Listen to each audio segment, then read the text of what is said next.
그냥 성경을 좀 펴놓으시고 들으시면 되리라고 생각이 되어지고요. 야고보서는 행함에 대한 믿음을 우리에게 가르치고 있는 말씀이 야고보서죠.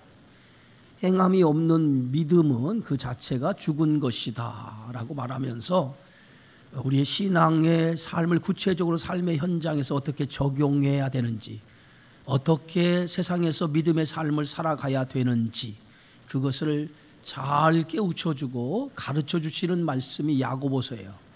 특별히 하나님의 말씀을 우리가 듣고 그것을 행함으로 이어지지 않는다면 그 말씀은 죽은 말씀이라는 거죠. 그렇다고 하면 우리가 가장 먼저 하나님 말씀을 적용해야 될 삶의 그러한 현장은 첫 번째가 가정이 되어야 될 거고, 두 번째가 우리에 속한 교회가 되어져야 될 거고, 세 번째는 우리가 삶의 현장인 세상이 되어져야 될 줄 믿습니다. 이렇게 구체적으로 우리가 하나님의 말씀을 가지고 믿음을 행할 그 현장에서 하나님의 기쁘신 뜻을 가지고 행할 때에 그 속에서 하나님의 자녀로서 놀라운 역사가 나타나게 되어지는 줄 믿습니다. 그래서 지난 시간에 우리가 말씀해 보면 야고보서는 위로부터 속한, 하늘에 속한 지혜를 가지라 우리에게 가르쳐 주었죠. 지혜는 두 가지 지혜가 있는데 땅에 속한 지혜도 있고 하늘에 속한 지혜도 있다고 그랬어요. 땅에 속한 지혜는 독한 시기, 다툼, 자랑, 거짓말, 이러한 것들이 땅에 속한 지혜인데, 이러한 지혜는 정욕적이고 마귀적이라는 거예요. 한마디로 말하면 세상적인 거라는 거죠. 그러나 하늘에 속한 지혜는 오늘 성결과 화평과 관용과 양선과 국률, 이러한 것들이 하늘에 속한 그 지혜인데, 이러한 지혜를 갖게 되면 결과가 의의 열매를 맺게 되어진다라고 이렇게 말하고 있어요. 그러면 우리 성도는 하늘에 속한 지혜, 위로부터 내려주는 이 지혜를 힘입으려고 노력해야 된다는 거예요. 마귀적이고 정욕적인 그러한 시기와 다툼, 자랑, 거짓말, 이러한 지혜를 갖는 것이 아니라 위로부터 내리시는 성령께서 주시는 그 지혜를 힘입어서 그 지혜를 가지고 이 세상에 하나님의 자녀로 하나님 말씀을 이루며 살아가는 성도의 삶을 살아가야 된다라고 하는 것을 우리에게 가르쳐주고 있죠. 두 번째로 오늘 성경의 말씀에 보면 4장 1절에 보면 너희 중에 싸움이 어디로부터 또 다툼이 어디로부터 나느냐 그랬어요. 싸움과 다툼이 어디로부터 나느냐라고 말하고 있어요. 이것은 무엇을 의미하냐면 교회 공동체 안에 일어나는 싸움과 다툼의 원인에 대해서 오늘 야고보 기자는 말하고 있어요. 우리가 구체적으로 우리의 믿음을 실현하는 장소가 교회 공동체인데 그 공동체 안에서 싸움과 다툼이 일어나고 있다는 거예요. 가장 평화롭고 가장 행복해야 될, 가장 아름다워야 될 그러한 공간인 교회 공동체 안에 싸움과 다툼이 일어나고 있다는 것은 어떻게 보면 하나님의 말씀을 우리의 삶에 적용시키는 부분에서 적용하지 못하고 있다는 거예요. 말씀을 듣는 것으로 끝나고 그 들음이 행함으로 나타나지 못하고 있다는 거예요. 그 구체적인 현장이 바로 교회 공동체 안에서 말씀을 듣고 그 말씀의 열매들이 교회 안에서 열매를 맺어야 돼야 되는데 교회 안에서조차도 그 말씀의 행함이 이루어지지 못하고 있다는 거예요. 그 구체적인 현상이 어떤 현상이냐? 교회 안에 다툼과 싸움이 일어나고 있다는 거예요. 근데 이 교회 안에 다툼과 싸움이 일어나는 그 원인이 어디에 있느냐? 그 원인은 정욕에서 비롯된 것이라고 오늘 야고보 기자는 우리에게 말하고 있어요. 개인적인 욕망, 그 개인적인 욕망 때문에 교회 안에서 하나님의 말씀을 듣고 그 말씀대로 하늘의 지혜를 가지고 살아가야 될 성도들이 그 지혜를 교회 공동체 안에서 이루지 못하고 오히려 교회 공동체 안에서 마귀적이고 세상적인 그러한 지혜를 가지고 교회 공동체를 파괴시키고 교회 공동체를 어지럽히고 있다는 거예요. 이러한 모든 것은 바로 정욕으로부터 비롯된 것, 개인적인 욕망 때문에 교회 공동체 안에 다툼과 싸움이 일어나고 있다는 거예요. 여러분, 성도가 싸워야 될 싸움은 교회 공동체 안에 서로 분열하고 다투고 싸우는 그것이 아니라 우리가 싸워야 될 싸움은 영적인 싸움이죠. 거짓된 것과 악한 것과 마귀들과 싸워야 되는 것이 성도의 싸움 아닙니까? 그런데 마귀와 그런 악한 것과 싸워야 될 성도들이 오히려 그러한 것을과 싸우지 아니하고 교인들 안에 자기 정욕을 위해서, 자기 이익을 위해서 오늘 교회 다툼과 분쟁과 분열이 일어난다라고 하는 것은 결코 하나님을 기쁘시게 하는 일이 아니고, 그것은 오히려 교회 공동체를 파괴시키는 일이라고 생각해 볼 수 있습니다. 그래서 오늘 야고보 기자는 교회 공동체 안에 일어난 싸움과 다툼은 모든 것이 자기 정욕을 기반했기 때문에, 그 정욕을 기반한 것이기 때문에 여기에 다툼과 싸움이 일어나고 있다는 거예요.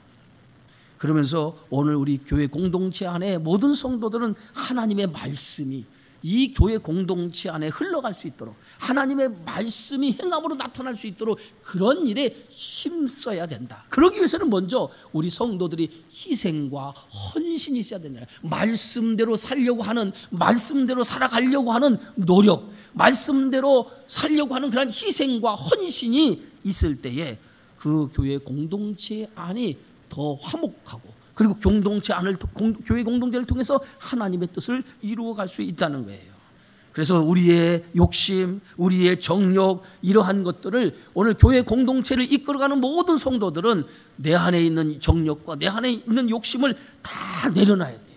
그리고 철저하게 그리스도의 십자가를 붙들고 그 믿음으로 교회 공동체를 이끌어가야 될 줄 믿습니다. 그것이 우선되어질 때에 교회 공동체는 건강한 공동체가 되어질 수 있다고 오늘 야고보 기자는 우리에게 가르치고 있는 줄 믿습니다. 두 번째는 오늘 2절과 3절의 말씀이에요. 너희는 욕심을 내어도 얻지 못하여 살인하며 시기하여도 능히 취하지 못함으로 다투고 싸우는도다. 너희가 얻지 못하면 구하지 아니하기 때문이다 라고 이렇게 말합니다. 욕심 때문에 살인한다는 거예요. 욕심 때문에 살인한다. 실제 살인이라고 하는 것은 뭡니까? 사람을 죽이는 일이죠. 근데 욕심이 사람을 죽이기까지 한다는 거예요. 그럼 여기서 죽인다라고 하는 말의 의미는 뭡니까? 자신의 욕심, 공동체를 생각하지 아니하고 자기의 욕심을 위해서 사람을 죽이는 일, 살인까지 서슴지 않는 일, 그것은 어떤 일이냐? 사람을 미워하는 그 행위를, 우리에게 행위를 말하는 거죠. 살인한다, 형제를 미워하는 것이 오늘 예수님의 말씀에 보면 그것은 살인하는 행위와 동일한 것이라고 얘기했어요. 자기 이익을 위해서 때로는 교회의 다툼과 싸움이 일어나는데 그것은 결과적으로 뭐냐면 살인하는 행위와 같다는 거예요. 형제를 죽이는 행위와 같다는 거예요. 다툼과 싸움은 어디서 일어납니까? 시기, 질투, 미움, 이러한 것에 일어나지 않아요? 그러한 것들은 결국은 형제를 죽이는 살인과 같은 것이라고 오늘 야고보 기자는 말합니다. 그래서 오늘 요한일서 3장 15절에도 이렇게 말하죠. 그 형제를 미워하는 자마다 살인하는 자니라고 말합니다. 형제를 미워하는 것이 살인하는 거라고 동일한 것이라고 오늘 사도 요한은 우리에게 말씀하고 있습니다. 여러분, 교회 공동체에서 우리가 주의 일을 하다가 다툼과 시기, 미움이 일어나서 이것은 결국은 뭐냐? 사람을 죽이는 거와 동일한 거와 같다는 거예요. 결국은 이것은 뭐예요? 믿음을 가진 자가 말씀대로 행하지 아니하고 마귀적인 모습을 가졌기 때문에 그러한 모습이 나타나는 결과물이라는 거예요. 결국은 욕심과 시기, 싸움과 다툼은요, 그것이 발전하게 되면 영적인 문제까지 발전하게 되어집니다. 그 영적인 문제가 뭐예요? 우리가 정말 하나님의 일을 위해서, 교회 공동체를 위해서 가장 먼저 우선되어져야 될 일이 뭡니까? 기도하는 일 아닙니까? 그 기도하는 일이 바로 교회 공동체를 위해서 우리가 해야 될 일인데, 그 기도하는 영적인 문제까지 문제가 생기게 되어진다는 거예요. 우리가 기도할 때 우리의 기도는 대부분 어떤 기도입니까? 무엇을 얻기 위해서 하는 기도예요. 그러나 기도의 가장 중요한 정의는 뭐냐? 무엇을 얻으려고 기도하는 것이 목적이 되어서는 안 된다는 거예요. 기도의 가장 중요한 그 정의는 무엇을 얻으려고 하는 것보다도 기도를 통해서 주의 성품을 닮아가는 데가 주된 목적이 되어야 될 줄 믿습니다. 기도를 뭔가 내 목적을 이루기 위한 수단으로 삼는 것은 그건 어리석은 사람이에요. 기도를 통해서 하나님의 뜻을 이루고 보다 더 그 기도를 통해서 성숙한 하나님의 사람으로 만들어가는 과정으로 기도를 할 때, 그 기도를 통해서 나를 더 성숙하고 더 깊이 있는 성도로 만들어져 간다는 거예요. 무엇을 위해서 우리가 기도하지만은 그러나 그 기도는 하나님이 그 기도를 이루어 주셔야 되는 거예요. 그것이 하나님의 주권 아닙니까? 우리는 하나님이 이루어 주실 때까지 기도하고 그걸 기다려야 되죠. 만약에 그것이 하나님이 우리가 하나님 앞에 기도하는 기도가 응답되지 않을 때는 그것은 하나님의 뜻이 아닌 거예요. 예? 우리는 기도하면 무조건 그 기도가 응답되어져야 된다고 생각을 합니다. 그러나 나의 정욕을 놓고서도 나의 정욕을 위해서 기도해놓고 그것이 응답되어져야 된다라고 생각하는 것은 어리석은 거죠. 때론 기도의 응답이 없을 때 그것이 하나님의 은혜일 때가 있다는 거예요. 예? 하나님은 우리에게 좋은 것 주시기 원하지만은 그러나 때로는 기도의 응답이 없는 것, 그것조차도 우리는 하나님의 은혜임을 받아들여야 될 줄 믿습니다. 나의 정욕과 나의 이익과 나를 위해서 하는 그 기도를 통해서 뭔가를 얻으려고 하는 것은 잘못되어졌다는 거예요. 우리가 하나님 앞에 기도하는 그 이유는 내가 그리스도의 사람으로 온전한 성품으로 변화되기 위한, 그러한 하나님의 목적과 하나님의 뜻에 맞는 사람이 되기 위한 그 기도가 첫 번째라는 거예요. 그러한 기도가 여러분 안에 이루어지는 믿음의 성숙함이 있기를 주의 이름으로 축원합니다. 4절의 말씀에 보면 이렇게 써 있어요. 가늠한 여인들아, 세상과 볕된 것이 하나님과 원수됨을 알지 못하느냐. 가늠한 여인들, 여기서 가늠이라고 하는 것은 뭐냐면 영적인 간음을 얘기하는 거죠. 오늘 호세아서에 보면 이 간음이라고 할 때 간음은 하나님과 나 사이의 관계를 얘기하는 거죠. 하나님과 나 사이에, 다시 얘기해서 세상의 것을 사랑하는 것, 그것을 오늘 성경은 간음이라고 얘기하죠. 영적인 간음이라고 얘기합니다. 다시 말해서 하나님을 거역하며 불신앙의 길을 가고 있는 사람, 그런 사람을 오늘 성경은 간음한 여인들아 이렇게 빗대어서 오늘 말씀하고 있죠. 바로 교회 공동체 안에서 하나님을 거역하며 불신앙의 길을 걸어가고 있는 사람들이 있다는 거예요. 하나님의 말씀을 받아서 그 말씀을 믿음으로 행하며 참된 신앙의 길을 걸어가는 사람들이 있지만은 그와 반대로 하나님 말씀을 거스리며 불신앙의 길을 걸어가고 있는 사람들이 있다는 거예요. 그런 사람들은 세상과 벗된 사람이라는 거예요. 세상과 벗된 사람은 어떤 사람입니까? 하나님과 원수된 사람이라는 거예요. 그래서 오늘 성경은 이렇게 말하죠. 간음한 여인들아, 세상과 벗된 것이 하나님과 원수됨을 알지 못하느냐. 세상을 가까이하고 세상을 사랑하는 사람들, 그런 사람들은 하나님과 원수됨을 너희가 알지 못하느냐라고 하는 거죠. 여러분, 간음한 사람들, 세상과 벗된 사람들의 특징이 뭡니까? 세상과 벗된 사람의 특징은 세상이 주는 가치를 하나님이 주는 가치보다 더 우선적으로 생각하고 살아가는 사람이에요. 세상의 가치를 하나님의 가치보다 더 우선에 두고 살아가는 사람들, 그런 사람들이 세상과 벗된 사람들의 모습이라는 거예요. 그런 사람들은 모든 인생의 방향과 목적이 자기 정욕을 위해서, 세상적인 그러한 것을 위해서 살아가는 사람이라는 거예요. 그런 사람들은 대부분이 뭐예요? 그런 세상적인 것에 열심을 내고 사는 사람이라는 거예요. 여러분, 성도는 어떤 일에 열심을 내야 될까요? 나를 위한 열심보다는, 세상적인 열심보다는 하나님의 일을 위한 열심이 우리 안에 있어야 될 줄 믿습니다. 왜냐하면 세상적인 것은 정욕적이고 마귀적인 거예요. 그래서 세상적인 건 정욕적이고 마귀적인 것이기 때문에 그러한 것에 열심을 내서는 안 돼요. 우리는 하나님의 것, 영원한 것, 그것에 우리는 마음을 두고 그 일에 열심을 내야 될 줄 믿습니다. 그 일이야말로 가장 복된 일인 줄 믿습니다. 그래서 오늘 우리 성도는 세상의 가치에 의해서 살아가서는 안 되고 영원한 하나님의 나라의 가치를 가지고 사는 성도가 되어져야만이, 그런 성도가 가장 복 있는 성도고, 그런 가치를 가지고 살아가는 성도를 통해서 하나님의 뜻을 이루어갈 수 있는 줄 믿으시기 바랍니다.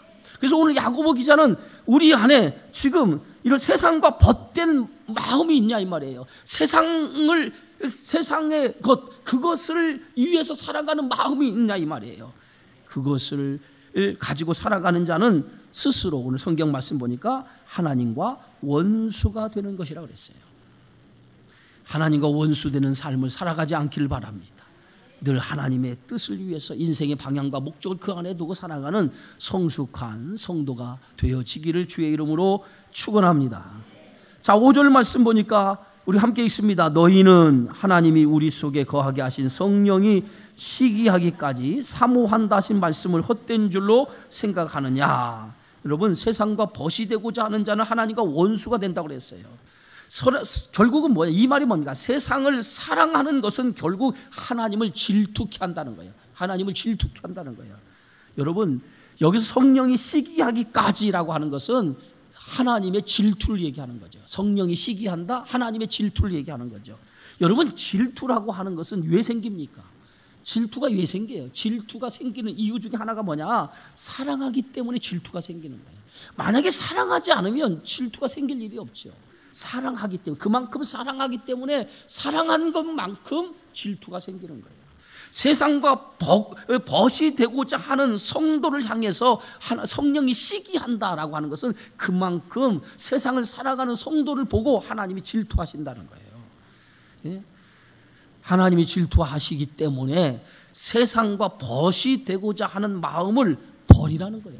오늘 세상과 벗이 되고자 하는 그 마음을 버리라는, 하나님이 너희를 그만큼 사랑하기 때문에, 너희를 그만큼 사랑하기 때문에 질투하니까 너희가 빨리 세상을 사랑하는, 세상과 벗이 되고자 하는 그 마음을 버리고 하나님 앞으로 돌아오라 라고 하는 하나님의 촉구의 말씀이라고 하는 거예요.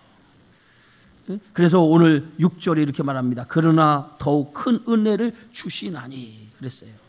질투하신 하나님이 세상과 벗이 되려고 하는 성도를 향해서 하나님이 그냥 내버려 두지 않는다는 거. 오늘 성경 더욱 큰 은혜를 주신다. 더욱 큰 은혜를 주신다. 하나님은 질투하신 하나님. 그래서 그들에게 더 큰 은혜를 주신 이유가 있어요. 왜? 그들을 내버려 두지 않기 때문에. 여러분, 하나님께서 우리를 질투하시기 때문에 우리가 세상과 벗이 되어 세상으로 살아가려고 하는 성도를 가만히 방관하지 않는다는 거예요. 뭔가 하나님께 조치를 통해서 그런 사람들을 하나님의 말씀으로 하나님 뜻 가운데 살아가도록 만든다는 거예요. 그렇게 만드는 이유가 뭡니까? 하나님이 그를 사랑하기 때문에 그렇다는 거예요. 여러분이 자녀를 키우죠. 자녀를 키울 때 그 자녀에게 우리 부모된 입장에서 그 자녀에게 때로는 잔소리를 해요. 때로는 간섭도 합니다. 이렇게 잔소리도 하고 간섭도 하는 그 이유가 어디 있습니까? 자녀를 사랑하기 때문에 그런 거예요. 만약에 내 자녀를 사랑하지 않는다면 잔소리할 이유도 없고 간섭할 이유도 하나도 없을 거예요. 그죠? 내가 자녀를 그만큼 사랑하기 때문에 사랑하는 것만큼 때로는 잔소리도 하고 때로는 간섭도 하는 거예요. 그것은 뭐예요? 부모가 자식을 사랑하는 사랑의 표현인 거예요. 바로 하나님께서 우리를 질투하시는 이유가 뭐냐? 그만큼 나를 사랑하기 때문에. 세상과 벗이 되어 살아가는 그들, 그렇게 살아가는 삶은 하나님 보시기에 그것은 잘못된 삶인 것을 알기 때문에 하나님께서 때로는 그런 삶을 돌이키기 위해서 간섭도 하시고 시기도 하시고 질투를 하심을 통해서 그의 인생을 간섭하셔서 하나님 말씀으로 하나님 뜻 가운데 살도록 만들어 주신다는 거예요. 여러분, 만약에 하나님께서 여러분의 전혀 관심을 가지지 않고 있다라고 하면, 여러분이 어떻게 살아도 하나님이 전혀 관심을 갖고 있지 않다고 하면 여러분 그게 좋은 것 같죠. 그러나 전혀 그건 좋은 것이 아니라는 거예요. 하나님이 간섭할 때, 하나님께서 우리를 향해 질투할 때, 때로는 하나님께서 우리를 향해 시기할 때, 그것이 가장 행복한 그러한 성도인 줄 여러분 믿으시기 바랍니다. 질투는 그만큼 나를 사랑하시다고 하는 증거이기 때문에 그때 하나님께서 나를 사랑하는 그 모습을 보일 때, 빨리 돌아올 때 그것이 복이 되는 거예요. 그래서 호세아서를 보면 하나님의 지구주선한 사랑을 우리가 볼 수 있지 않습니까? 그 사랑을 통해 이스라엘 백성들로 하여금 돌아오라고, 그것이 바로 그들에게 복이 된다라고 하는 거예요. 자, 그래서 오늘 성경 말씀 뭐라고 말씀하면, 하나님이 교만한 자를 물리치고 겸손한 자에게 뭘 준다? 은혜를 주신다 하였느니라. 여러분, 교만이라고 하는 게 뭐예요? 교만. 하나님의 간섭하시는데 그 하나님의 간섭에 대해서 자기 고집과 아집을 꺾지 않는 사람, 이게 교만이에요. 하나님 우리의 인생을 간섭하시는데 수없이 하나님 간섭하셔서 하나님의 말씀으로 돌아오라고, 은혜를 주고 하나님 말씀 앞에 돌아오라고 이렇게 계속해서 하나님이 촉구하는데, 자기 고집과 자기 아집을 꺾지 아니하고 계속해서 하나님 말씀에 거부하는 삶을 살아가는 성도, 그게 교만한 자라는 거예요. 그 겸손한 자는 뭡니까? 예? 하나님의 간섭에 그것을 믿음으로 받아들이고 자기의 인생의 방향을 주님께 맞추며 살아가는 사람, 그런 사람이 바로 겸손한 자라는 거예요. 그래서 오늘 성경이 뭐라고 써요? 하나님은 교만한 자를 물리치시고 겸손한 자에게 은혜를 주신다였다. 그러니까 하나님의 말씀을 받고 그 하나님의 간섭에 순종하고, 그리고 그 모든 인생의 방향을 하나님께 두고 살아가는 사람이 하나님 앞에 복을 받은 사람이라는 거예요. 하나님께서는 언제나 교만한 나를 꺾으시고 겸손한 자로 만드시기 원하시는 것이 하나님의 은혜인 줄 믿으시기 바랍니다. 그래서 우리가 내가 얼마나 복된 자인가 하는 것을 아는 것이 중요해요. 하나님께서 나를 꺾어서 하나님의 사람으로 만들어 가고 있다고 하는 것 자체가 은혜인 줄 여러분 믿으시기 바랍니다. 여러분, 야곱의 일생을 우리가 가만히 들여다보면 야곱이 사실 하나님의 사람이 되기까지는 많은 시간이 걸렸어요. 하루아침에 야곱이 이스라엘이 된 것이 아니에요. 그 많은 시간에 걸쳐서 야곱이라고 하는 사람이 꺾어져서 이스라엘로 하나님의 사람이 되어졌어요. 그러면 그 많은 시간 동안 야곱이 꺾어져서 이스라엘이 되기까지 하나님의 뭐가 있었습니까? 사랑이 있었고 간섭이 있었고 하나님 은혜가 부어진 거예요. 그것을 통해서 야곱이라고 하는 사람이 온전한 하나님의 사람으로, 이스라엘이라는 사람으로 변해져 간 거예요.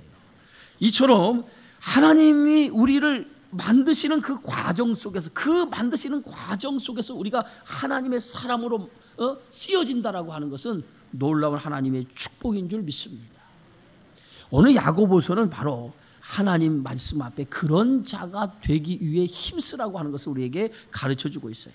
자, 그 다음에 7절의 말씀 보니까 이렇게 말하고 있어요. 그런즉 너희는 하나님께 뭐 할지어다? 복종할지어다. 그리고 마귀를 대적하라. 그리하면 너희를 피하리라. 예? 세상과 벼시 되는 성도를 하나님 결코 포기하지 않고 끝까지 은혜를 주신다는 거예요. 예? 그래서 하나님 앞에 전심으로 복종하는 것, 여기가 마귀를 대적하는 것이고 여기가 믿음의 출발점이라는 거예요. 우리의 인생 속에 여러 가지 하나님 앞에 불순종하려고 하는 그러한 마음들이 있는데, 그러한 마음들을 다 꺾어버리고 하나님 말씀 앞에 복종함을 통해서 새롭게 마음에 결단하는 것, 이것이 마귀를 대적하는 것이고, 그것을 통해서 우리가 하나님의 뜻을 따라 살아가는 성도가 되어지는 줄 믿습니다. 그래서 오늘 마귀를 대적하는 방법을 딱 한 가지로 우리에게 가르쳐주고 있어요. 8절입니다. 하나님을 가까이 하라. 하나님을 가까이 하라. 그리하면 너희를 가까이 하시리라. 예? 하나님을 가까이 하라는 거예요. 하나님 가까이 하라. 예? 세상과 벗이 되어 살아가지 않기 위해서 제일 중요한 게 뭐냐? 하나님을 가까이 하는 방법밖에 없다는 거예요. 자꾸 우리는요, 우리의 성향 자체가 세상으로 자꾸 향하려고 하는 마음이 있어요. 세상적인 마음을 가지고 살려고 하는 그러한 성향들이 우리 안에 있어요. 그러한 성향들을 이기는 방법은 딱 한 가지밖에 없습니다. 가까이 하는 길밖에 없어요. 하나님을 가까이 하는 길밖에 없어요. 예수님이 제자들에게 기도 외에는 이런 유가 나갈 수 없다라고 말씀하신 것처럼 우리가 하나님 말씀 안에 살아가는 방법은 하나입니다. 하나님을 가까이 해야 돼요. 가까이 할 때 우리가 마귀를 피할 수 있고 마귀를 이길 수 있는 거예요. 그 방법에는 아무것도 없다고 하는 것을 오늘 야고보 사도는 우리에게 말씀하고 있는 거예요. 자, 그러면서 이제 9절이 이렇게 말합니다. 슬퍼하며 애통하며 울지어다. 너희 웃음을 애통으로, 너희 즐거움을 근심으로 바꿀지어다 그랬어요. 슬퍼하며 애통하며 울지어다. 너희 웃음을 애통으로, 너희 즐거움을 근심으로 바꾸라. 예? 여러분, 이 슬퍼하며 애통하며 울지어다, 이 말의 표현이 뭡니까? 이 말의 표현은 구약 시대의 선지자들의 외침의 소리예요. 다시 얘기해서 하나님 말씀으로 돌이키라라고 하는 그런 메시지인 거예요. 웃음을 애통으로, 세상에서 즐기는 쾌락을, 나의 만족과 유익을 위한 삶을 예통으로 근심으로 바꾸라는 거예요. 세상과 벗이 되어서 그 세상에 주는 기쁨, 세상에 주는 쾌락, 세상에 주는 만족, 세상에 주는 유익, 이것을 추구하지 말고 오늘 거기에서 돌이켜서 그러한 세상이 주는 기쁨과 즐거움에 만족하지 말고 하나님이 주시는 예통, 스스로 이 세상의 것에 대한 예통하는 마음, 근심하는 마음, 그런 마음을 가지고 살아가라고 하는 것, 살아가라고 오늘 야고보 사도는 우리에게 말씀하고 있는 거예요. 그러면서 결론적으로 10절입니다. 우리 다 함께 읽습니다. 주 앞에서 낮추라. 그리하면 주께서 너희를 높이시리라. 항상 말씀 앞에 자신을 낮추라는 거예요. 말씀 앞에 자신을 낮추고, 항상 말씀 앞에 자신을 낮추면 하나님께서 높여주신다는 거예요. 그래서 항상 우리 스스로가 하나님을 가까이 하며 세상과 벗되려고 하는 그 마음을 하나님 앞에 돌이켜서 자신을 낮춰서 겸손히 하나님의 은혜를 구하고 살아가게 되어진다면 그런 성도가 하나님을 기쁘시게 하는 자가 되어서 교회 공동체나 세상의 가정에서나 내게 주어진 삶의 현장에서 하나님의 말씀을 믿음으로 행하는 자가 될 수 있다는 거예요. 바로 오늘 이 말씀을 우리가 가슴에 새기고 언제나 하나님의 말씀 앞에 자신을 낮추고 겸손하게 주의 뜻을 위해 살아가는 여러분 되어지기 바랍니다. 그래서 언제나 여러분의 삶의 모든 방향이 마귀적이고 정욕적이고 세상적인 것이 아니라 하나님의 뜻에 맞춰서 그 목적에 의해서 살아가는 저와 여러분의 삶이 되어지기를 주의 이름으로 축원합니다. 기도하겠습니다.